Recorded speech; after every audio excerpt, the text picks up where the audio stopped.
ప్రజాస్వామ్యం అంటే ఘోరంగా తయారైంది.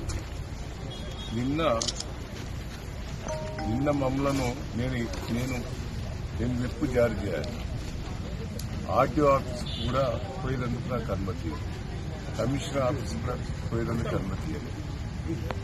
అదే అమెరికాకు సంబంధించిన సిటిజన్షిప్ ఉన్న ఝాన్సీ గారిని ఆర్టీఓ ఆఫీస్ మీద, కమిషనర్ ఆఫీస్ మీద, మున్సిపాలిటీలో వాళ్ళ దగ్గర కూడా పోయి ఒక్కొక్కరికి కోట్లు పనిస్తాం, 2 కోట్లు ఇస్తామంటే మా వాళ్ళు ఎవరు కూడా అమ్ముకోలేదు. భయభ్రాంతి చేసి ఇది ఎట్లా ఉంటే అంటే గతంలో నేను 45 ఏళ్ళ నుంచి రాజకీయాలు ఈక్వల్, ఇప్పుడు కేశవంతం ఉన్నది ఈక్వల్ గా ఉన్నట్లన్నీ ఎమ్మెల్యేకి ఓటు సమానం ఉన్నప్పుడు ఓటు హక్కు ఉపయోగించుకునే అవకాశం.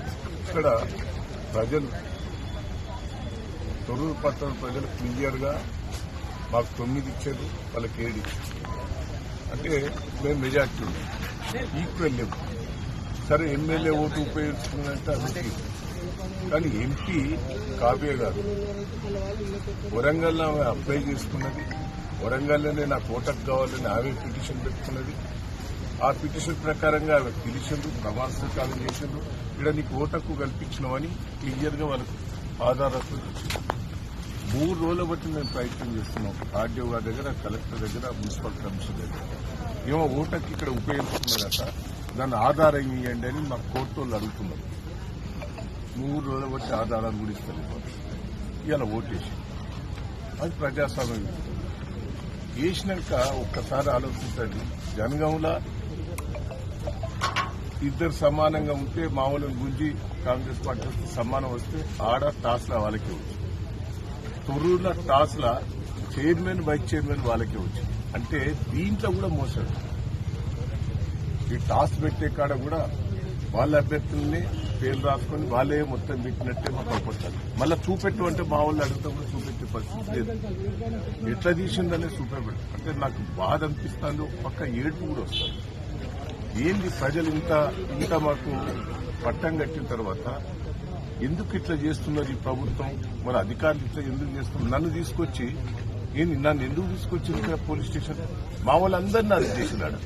ఆడవాళ్ళు ఆబ్జెక్షన్ పెట్టేటోళ్ళు, మా చైర్మన్ గా నిలబడ్డ కుటుంబ సభ్యులందరినీ కూడా పట్టుకొచ్చి పోలీస్ స్టేషన్ లో పెట్టినట్టు మా మిస్సెస్ ను పోలీస్ స్టేషన్ లో అరెస్ట్ చేసి పెట్టారు. నిన్న నన్ను అడిగి రాకుండా చేశారు. నేను తొర్రూరులో నాకు ఇల్లు ఉన్నది, తొర్రూరులో నాకు ఆఫీస్ ఉన్నది, నేను ఎప్పుడు తొర్రూరులో పండుకుంటాను. మొన్న తొర్రూరులో ఆఫీసులో నన్ను ఉంటుందంటే కూడా ఆ నుంచి తీసుకొచ్చి ఇక్కడ పెట్టారు, నర్సరావుపేట తీసుకొచ్చారు. ఆడ ఝాన్సీ గారికి సిటిజన్షిప్ అమెరికాలో ఉన్నదా, ఇక్కడ ఇల్లు లేదు, ఏది లేదు, తొర్రూరులో బాగా ఉన్నదా. ఇంత ఘోరం అండి. 45 ఏళ్ల రాజకీయాలన్నా ఇంత మోసం, ఇంత దగ నేను ఎప్పుడు కూడా రాజశేఖర రెడ్డి పీరియడ్లో కూడా ఇట్లా ప్రజాస్వామ్య విరుద్ధంగా ఎప్పుడు కూడా చేయలేదు. కానీ ఇప్పుడు ఎందుకో ప్రజాస్వామ్య విరుద్ధంగా నాకు రాజకీయాలలో ఈ కక్ష సాధింపులు చేయటం వల్ల రాజకీయాల్లో ఉండాలన్నా తప్పుకోవాలన్నా ఏంది ఇంత గోస ఏందండి? ప్రజలు నాకు పట్టం కట్టారు.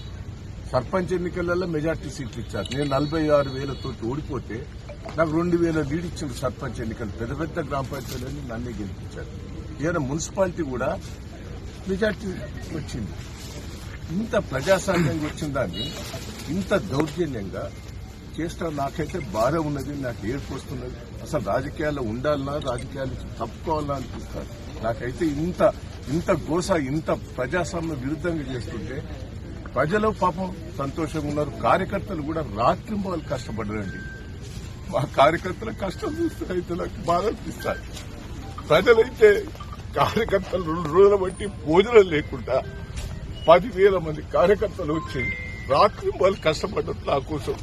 నేను ఏం చెప్పాలి, ఏందైనా చెప్పాలి? ఎట్లా ఇంత విరుద్ధంగా చేస్తా అంటే రాజకీయాలలో నేను ఉండాలన్నా పోవాలన్నా నాకైతే బాధ ఉంటుంది. దయచేసి ఏంది దౌర్జన్యం? పోలీసు వాళ్ళు కూడా దయచేసి ఇట్లా చేయటం కూడా మంచిది కాదు.